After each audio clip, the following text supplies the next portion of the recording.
A lot of people do have foolish ideas. I don't necessarily think you should just give up on them, but you got to be willing to, maybe admit that you don't have the answers, Sway, right? You got to be, let's just say we had that, like, meet me in the parking lot of the Beverly Hills Hotel showdown. Who you got? You taking Pete or you taking Kanye and the little fisticuffs? I'm taking Pete. You're taking Pete? I don't believe in myself. We want to give that courage to other people, be able to do whatever you want. So, and you could do it, and they can do it. Let's do it. Let's do it. Welcome to our podcast that has no name. I'm actually not the main person. My man over here, Angel, he's the main person. I saw this video of Kim Kardashian telling us we got to work harder. So I was like, hey, we got to start this podcast. Like, she told me I have to work hard. I have to start this podcast. You got to listen to everything that Kim Kardashian tells you. I'm going to go ahead and co-sign that right now here. And I like the immediate backlash that she received of, well, if I had all the connections and, head start that she had, then I'd be more than happy to work hard. Kind of interesting though, if you don't have those connections, that's the reason you got to work hard. I don't necessarily like the way she delivered the message, but the content of the message, I have to be honest, I pretty much agree with. A lot of the Kanye and Kim controversy, I think it's marketing to promote his music. Oh, and come to on, promote you her think show. so? You don't think this is real? This is just, this is all about the children? No, I mean, of course, I totally agree with you. I mean, in this day and age, you got to believe that everything has at least a hint of that kind of stuff to it. The Pete Davidson, he got into the controversy. He released a bunch of text messages between him and Kanye, and all the headlines were written about that, and everybody's talking about it. They dropped a trailer for the Kardashian show. Well, I mean, you got to ask yourself, is he stupid? Does he think that by releasing his private text messages that this will make the story go away? Right?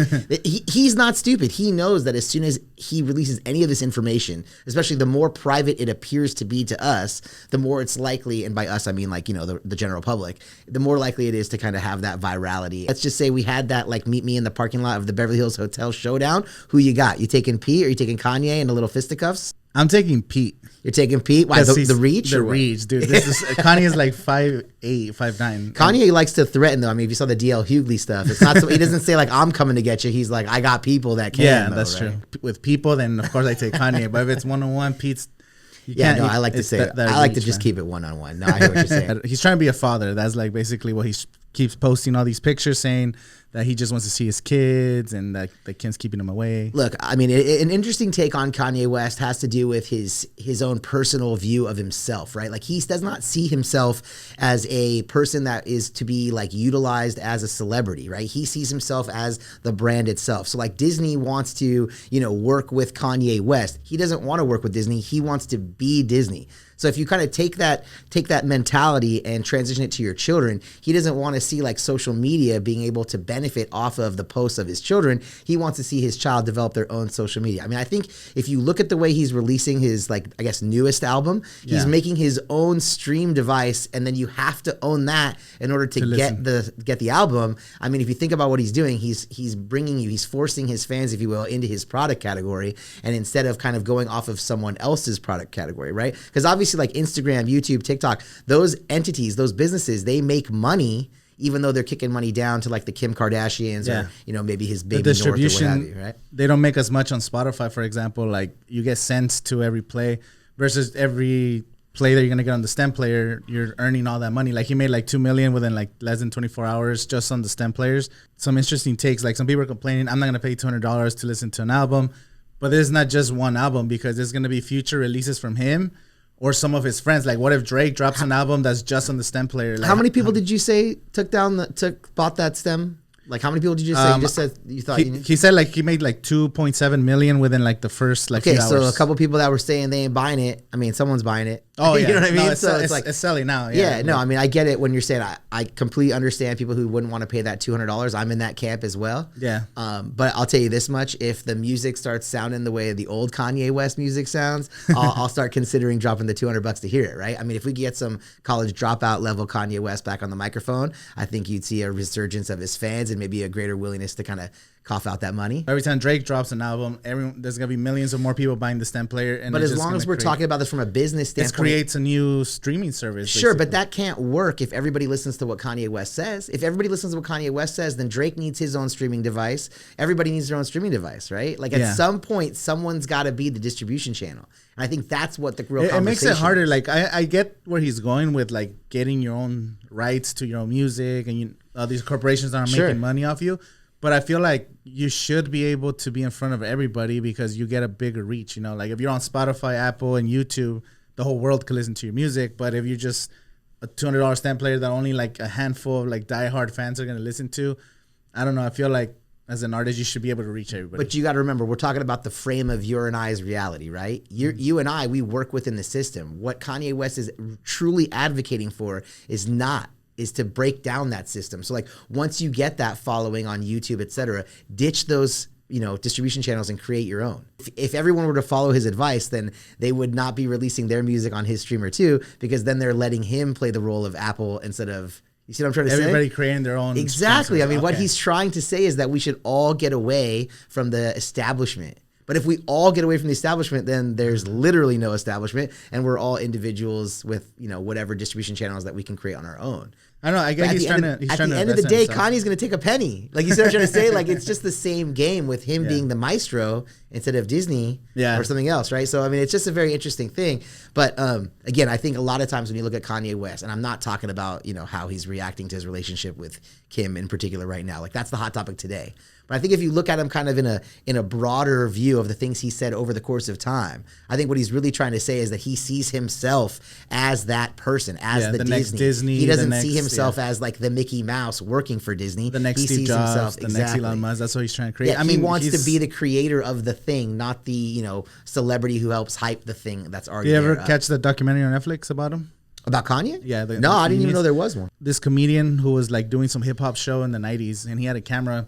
He started documenting Kanye since he was 18, and he was following him around with the camera because he believed in his talent. So the documentary basically points out that he gives up his career to follow Kanye because he believed in him, and he's been holding on to this footage for like 20 years. So he has like footage of Kanye going to record labels and playing some of the hit songs, and the record labels like they don't even give him a time. Sure. Him going to these recording sessions where he's creating like some of the songs.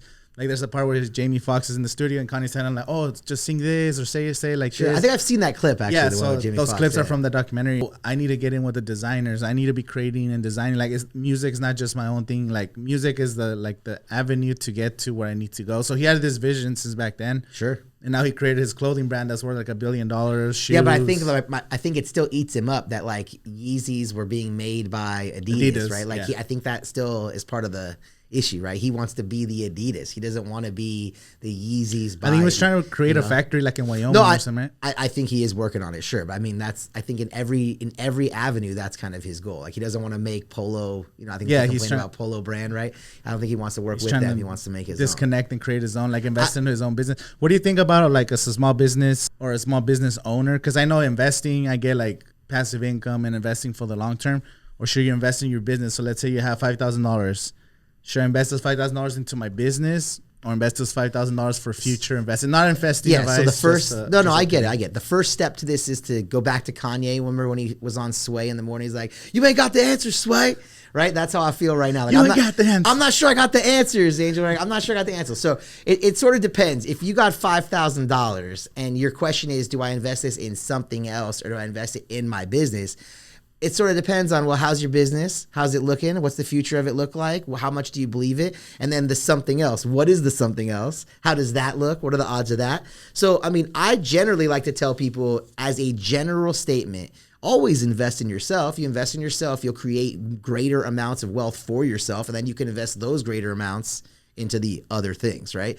So I like to tell people to bet on themselves, but I have to say, you got to gauge what it is that we're betting on, at the same time, right? Because a lot of people do have foolish ideas. I don't necessarily think you should just give up on them, but you got to be willing to, maybe admit that you don't have the answers, Sway, right? You got to be willing to admit you don't have the answers, be willing to improve your idea, improve your product, always evolving. I mean, I'll tell you, even for my law practice, which generally lawyers evolve very, very slowly, before COVID, I was already having clients because obviously we're in a vacation destination or a second home destination out here in the Coachella Valley. So I was already having clients who lived in Minnesota or lived in Washington and other, let's say, cold weather states. So I was already working on how can I make, retaining clients easier without them having to come in my office. So I already had PDFs of fee agreements and links to pay for credit card services and things like that. So when COVID hit, I was able to kind of use those to evolve the business, right? To continue to retain clients, continue to do business from home by using those kinds of things. So at some point I had to have invested in my business to set up those types of, parameters, if you will, or create the templates that I use, or, get in business with the credit card company that has the types of services that I need. And those things generally cost money, right? So that is investing in your business. But at the same time, you'd be foolish to see an outside investment opportunity and just ignore it because it's not your own. So it's easy. That's why I started by saying, I don't have the answers. I definitely don't have the answer. It's almost too broad of a question for me. Now, I would tell you, I know you're in the construction world right now, right? If you're in the construction industry, bet on yourself right now hard, right? It's probably no better time to be in the construction industry, whether that's like building new homes, whether that's lending to contractors or homeowners. I mean, the whole entire industry of real estate is continuing to be on fire. So it sort of depends, right? Yeah. If you're a defense contractor, in light of like the war that's going on, it's a great time to invest in yourself, right? Because there's a lot of business to be done, with the war that's raging and the concerns of war from other countries. It's not a bad time to be investing in yourself. Now, but if you're in a different industry, right? Let's say you make masks and you don't think masks are coming back with COVID. I mean, they might be, but let's say you don't think they are. Well, then it's probably not the right time to dump more money into making masks if you think they're never going to bring the mask mandate back. You see what I'm saying? Yeah. So it's a little bit more than just being able to say, hey, should you bet on yourself? It kind of depends on what that bet is, and being able to evaluate all of the, external factors that go into whether it's a good time or a bad time to make a business decision. But if you're an entrepreneur out there, it's my way of saying, yeah, bet on yourself, but make sure you know what you're betting on, right? Make sure it's a good bet, right? Don't double down when you got 12 or 13. Like, that's not the way you play blackjack, right?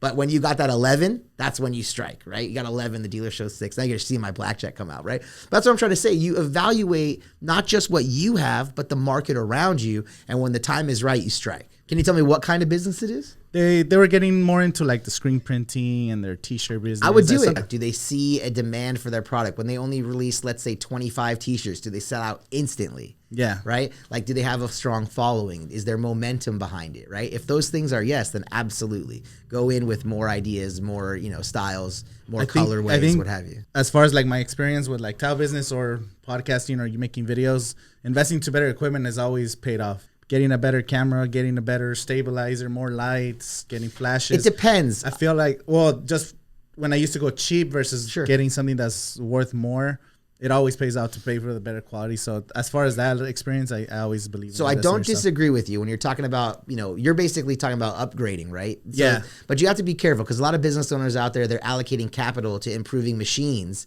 that don't really need to be improved. Like, you don't necessarily always have to have the fanciest, newest tile cutter. Yeah. Right. My tile cutter is still cutting tile. The new one has like a laser light level or whatever.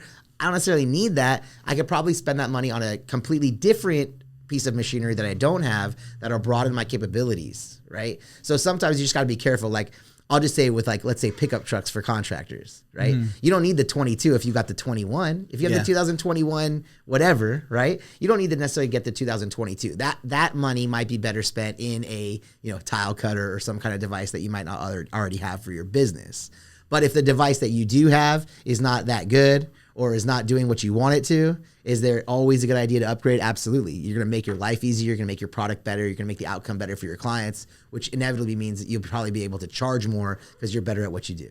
Yeah, everything's more efficient. So I guess my point is I like the idea of upgrading to like to high quality materials and things like that, but that's assuming that you need that upgrade, right? Like, if you already have something that's getting the job done for you, but there's a new bell and whistle, there's a new style you don't necessarily need, just be careful because sometimes people allocate their capital in a way that like makes them feel good because they bought something they wanted as opposed to something they needed. It's a shiny object syndrome, like you see it, you start seeing Instagram reels and you start watching things or YouTube videos. Oh man, I don't have that piece of equipment. Have you bought anything ridiculous because of Instagram or TikTok? Have you pulled the trigger on something that you want to confess to here? I don't know. I don't know the answer. You're looking at me like I know it. I don't know the answer. It's not a trap. It's not a trap. But sometimes you see those ads and you're like, man, I need to do that. Or like, have you made a recipe that you saw on there? I mean, I've definitely bought stuff on Instagram. Right? Definitely bought stuff that I've seen ads for. So I can't think of like an example, but of course. Well, it's unquestionable, but that kind of influencing works. I mean, it's unbelievable. It's the branding. I remember I read like a study, like if you see something 7 times, you're most likely to buy it like on the 8th time. Well, that's interesting because in my business, when someone calls me and leaves a telephone message, I kind of try to do the same thing. 7 touches before I'll give up on it. What do you mean by 7? I'll call them back up to 7 times if I have to. Oh, really? Yeah, seven Does shots. that work? I don't know. I mean, to be honest with you, sometimes I don't get to all 7. I mean, like it's more like a goal or a parameter. But like, if someone's called my office, sometimes, especially you end up playing phone tag. Like they'll call, I call them back. They call again, I call them back, and then it sort of dies. I'll try like 2-3 more times before I give up on that client. Obviously, if they tell me, I've already got another lawyer, I've already got this handled, I leave them alone. Of course. But if I have not been able to make contact, I'll give more effort like that than probably most people call back like one time. If they don't hear back, they let it go. I'll at least do 2 or 3. Yeah, that would be interesting to keep track of that conversion rate. Yeah, that would be. I mean, I feel like I don't do enough of that kind of stuff probably, the tracking of where phone calls come from or what the conversion rate is, things like that. But, life of a small business owner. Do you do a lot of advertisements for your business? Like social media only? Social media only? Social media, word of mouth. Occasionally, like the high school stuff, like I'll throw my name on the back of like, if there's somebody, like a local student was on the dance team and they were raising money. And if you donate money, they put your business name on the back of the shirt. I don't think that's really generating money for me. That's just me like remembering when I was a kid and I used to try to raise money. Yeah. Yeah. But that's pretty much it. Like that kind of local stuff. If you want to count that, and then purely social media, 100% social media. And so they need lawyers on Instagram? Well, first of all, everybody needs lawyers. I mean, generally speaking, people who don't know they need lawyers probably need lawyers. People who need lawyers need lawyers. It's like one of those things. Now, you don't need them all the time, right? It's kind of like a hammer, right? Everybody needs a hammer to hammer a nail, but you don't always have a nail to hammer in, right? So it's a good tool, a good person to know, in my opinion. And so that's kind of how I've, marketed myself, if you will, on social media, try to be like accessible and things like that, because that's just how I carry myself, frankly. But when it comes to like, when you say advertising, I don't know how much I'm running actually promoted or paid advertising. It's more like, continuing to, be free and an educational platform for other people to kind of, glean information from. Like, I just don't believe it's possible for me to give away like everything in a post. So maybe I'll just give away a snippet and then you get that snippet, and it could be enough for you to send you on the right track to figure out the answer to your problem, or be enough to kind of feed you to know that there's maybe more of a question there. The number of people who say they found me on Facebook, Instagram, or YouTube is extremely low. It's extremely low. It's like nobody. Now, Google's a different story, but as far as those, like the social media, traditional social medias in my mind, it's extremely low. But a lot of times after clients sign up, they'll like reference a video or they'll reference a post, and then I know, oh, like they saw it. Yeah. But when they call in, I say like, how'd you get my name or number? Very few people say those actual locations. So I tend to believe that someone might ask like you, hey, do you know a lawyer? And you'll say me or say my name, and then they type it into the computer when they're home alone, and they might find my social media stuff, and then when they call me, they're like, I got your name from Angel. And as we continue talking, they start to reference things they saw on social media. I know it's like a little bit of both, right? Yeah. Well, they probably see your social medias and then they want to do research on you because you don't trust somebody. Think about yourself when you ask a friend, do you know someone that does, I always use your business, someone that does tile, right? When they say you, they don't just call you and hire you. They try to do the same thing. Look for projects that you've done or some information about you as well. Look you up on, I don't know, Angie's List or whatever, one of those types of things. Angie's List, if you hear this, you owe us promotional, value for that. I know. But you know what I'm trying to say. They charge too much sometimes for dead leads. So I gotta... Oh, well, never mind then. Never mind. But you get what I'm trying to say. Yeah. Like the idea being that, you don't always know. Well, it's good to have exposure. You want to put yourself out there. Absolutely. It's always good to have. What are we doing right now, my man? Right? I mean, this is all about giving people the information Kim they need to advance themselves. Yeah, right. I'm always talking about Kim Kardashian. No, but for real, it's all about giving people what they need to kind of push themselves forward, and then eventually there will be something where they're going to take the money they made from their business and they're going to hire a new tile guy, and that's you, or they're going to run into some issues that they need help with, and that's me. I love helping entrepreneurs. I love like building businesses and hearing people's great ideas. To be honest, I love hearing people's bad ideas too. And it's just it's great to be an attorney, be able to maestro a little bit, kind of get your hands in a bunch of different things, Yeah, it keeps you fresh too, because every time there's a new problem, it's always different. So the way I look at it when it's a tile job, so we do a bunch squares of only. Squares only, straight lines only. I mean, think about how boring that would be, right? I mean, just like the panels behind us. Right. But what I mean is like every job that we go to is different. So it's a new customer, new tile, new grout. It's a shower here, a floor here, a fireplace over here. So it never gets boring because you're never doing the same thing over and over again. Yeah, and at the end you have that ta-da moment, that finished project where you get to look at it and say like, oh man, look at this shower, looks amazing. The bathroom looks so much better than it used to, like before and afters. Yeah. Or even I know you guys did like a fireplace I saw, and it looked it looked amazing when it was finished, like outdoor. Yeah. Yeah. So those kinds of things, there's always that, before and after. In my business, we definitely have that too. There's definitely some before and after involved as well. People a lot of times come in situations where they haven't been paid on projects. They don't know how they're going to get through the jam. And then on the other side, they feel much better. I don't necessarily I can't necessarily take a picture, right? Yeah. There's no like ta-da like that. But a lot of times people come to me, not everybody comes in a negative scenario, but a lot of times people come kind of in bad situations, and it's a matter of getting them out of those bad situations, whether it's like collecting money for them or they're getting sued, so there's a lot of sort of stress in the legal world. And so a lot of it's just a matter of kind of getting people through it. And I look at that kind of like you. People see their homes or their construction project, something they want to fix in their house, and it concerns them, right? It's something that they worry about, and then they have to go pick all the materials and then find the right guy to do it. And like, can I trust this guy?